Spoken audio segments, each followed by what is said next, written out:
investing in its own European security?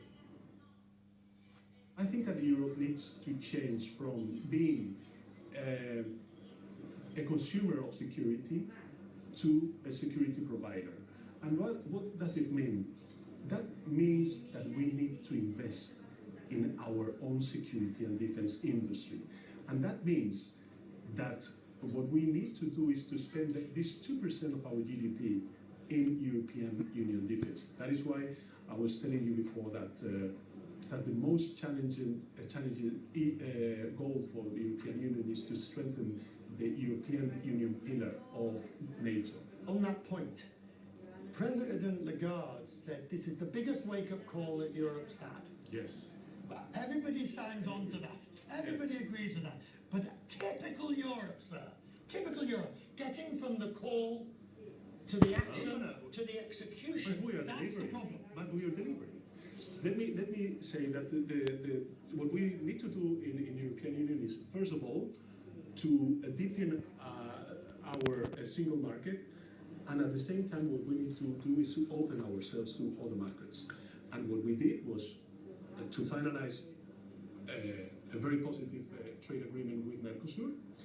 We are close to finalize a very positive trade agreement with India, and afterwards will come other free trade agreements with Malaysia and other regions of Southeast Asia. So I think that we are doing our homework. Perhaps we need to do it faster, but I think that this is the correct path to follow for the European Union in the coming years. Your most recent statement of residency to a pathway to citizenship, a pathway for people. This is in complete 500,000.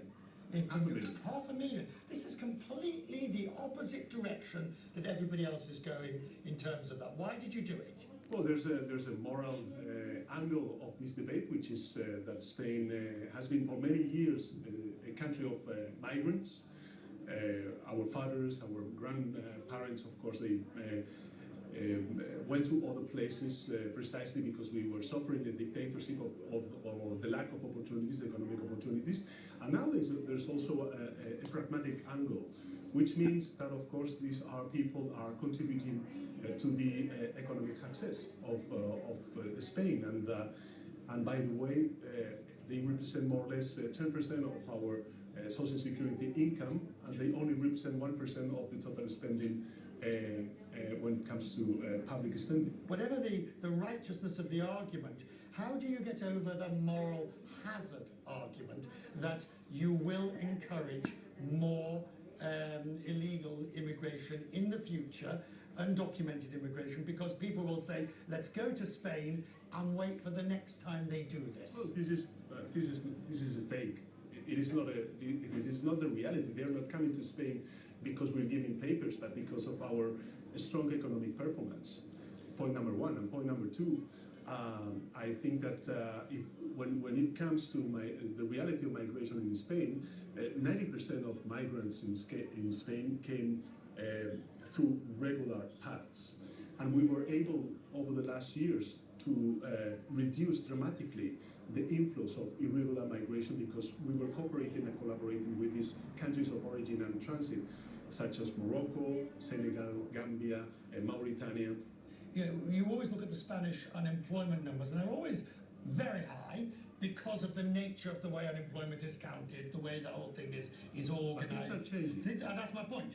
The number has come down dramatically, yep. And what I'm wanting to know is it really coming down, or is it just a case of, again, because Spain has traditionally counted it in a different way? No. We are, this was the second year in a row that Spain was the largest growing major advanced economy in the world. We reached 2.8% of economic growth in 2025. We have more than 22 million people working. So, we are, I would say, leading the economy within the European Union, and I would say also in the Western societies. So this is very important in order to say that for the first time, well, actually, over the last 45 years, yeah, there were only 3 years where we had unemployment rates below 10%. And in 2025, we reached that goal again. That's the Spanish Prime Minister,